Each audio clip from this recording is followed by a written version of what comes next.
Smart city প্রকল্পে আগরতলা শহরের বিভিন্ন রাস্তাঘাট সংস্কারের কাজ চলছে, কিন্তু কিছু কিছু রাস্তা সংস্কার না হওয়ার ফলে এলাকাবাসীদের চরম দুর্ভোগের শিকার হতে হচ্ছে। এমনই একটি আগরতলা পৌর নিগমের ৩৫ নম্বর ওয়ার্ডের অন্তর্গত পিয়ারি বাবুর বাগান ২ নম্বর গলিটির বেহাল অবস্থা। সামান্য বৃষ্টিতে এখানে জল জমে যায়, এর ফলে এলাকাবাসী চরম দুর্ভোগের শিকার হন। গত কয়েক বছর ধরেই এমন অবস্থা চলছে বলে স্থানীয়দের অভিযোগ। এলাকার কর্পোরেটর তুষারকান্তি ভট্টাচার্য মাস কয়েক আগে এলাকাবাসীদের নিয়ে বৈঠক করেছিলেন এই সমস্যাটি নিয়ে। রাস্তা ও ড্রেন সংস্কারের আশ্বাস দিলেও কাজ আর হয়নি। এলাকায় প্রায় ১৮০ পরিবার বসবাস করেন। তাদের দাবি বর্ষার আগে যেন এই রাস্তা ও ড্রেন সংস্কার করা হয়, কারণ বেহাল এই রাস্তার দরুন তাদেরকে বিভিন্ন সমস্যার মুখে পড়তে হচ্ছে। বিশেষ করে বর্ষার সময় চরম দুর্ভোগের শিকার হন, এক প্রকার গৃহবন্দী হয়ে থাকতে হয়। পৌর নিগম কবে নাগাদ এই রাস্তাটি সংস্কারের হাত দেয় সে অপেক্ষাতেই আছেন এলাকাবাসী। এটা মাঝখানে আমরা কাজটাজও দেখছি যে মানে হঠাৎ করে হয় আবার হয় না।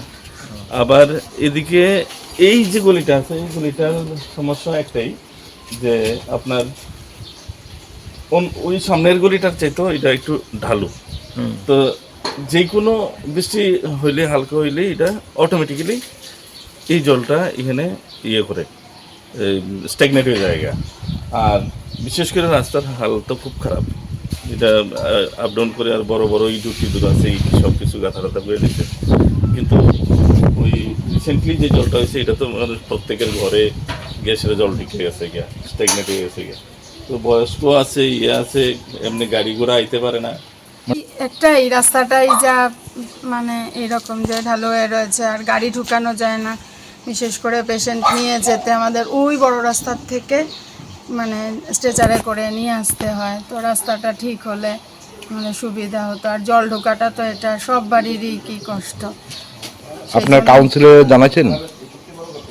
কাউন্সিলরের কাছে তো গেছিলাম, আমরা বলে এসেছি জানিয়ে এসেছি।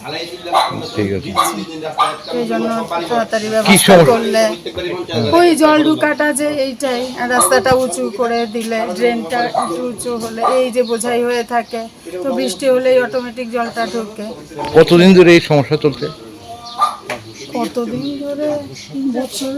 হ্যাঁ, ৩-৪ বছর তো। এটা পেয়ারি বাগানে কোন গলিটা? পেয়ারি বাবুর বাগানের সেকেন্ড রাস্তাটা। সমস্যাটা মেইন সমস্যাটা হয়েছে দুইবার এই রাস্তাটাকে অ্যাটেম্প নেওয়া হয়েছে করার জন্য। প্রথম অ্যাটেম্প আরম্ভ করছিল ওই জায়গার থেকে, সেটাও নষ্ট হলো। আবার দ্বিতীয় অ্যাটেম্প যখন হলো তখন আবার কেন জানি বাধা পড়লো। সেই বাধাটা আমরা এখনো বুঝতে পারছি না। আপনারা চাচ্ছেন কি?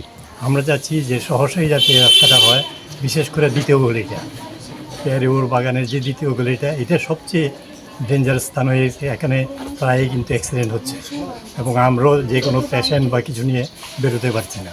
সেই জন্য আমরা চাই যে সহসাই যাতে অন্তত প্রথমত আমাদের এই গলিটাকে ধরা হোক, দ্বিতীয় গলিটাকে যাতে একটু নজর দেওয়া হয়। কতজন পরিবার আছেন আপনাদের এখানে পরিবার? সমস্যা আজকে প্রায় দীর্ঘদিন, বছর 4 হবে। আমাদের মাননীয় কাউন্সিলর বা কর্পোরেটর শ্রী তুষার ভট্টাচার্য উনি এসেছিলেন গত ডিসেম্বর মাসে। উনি বললেন আমাদের সবাইকে নিয়ে একটা মিটিং করবেন, কিন্তু কী কারণবশত আজ অব্দি সেই মিটিং হলো না। আমরা সাফার করছি। Bureau report, CNE TV. CNE TV, channel for news and entertainment.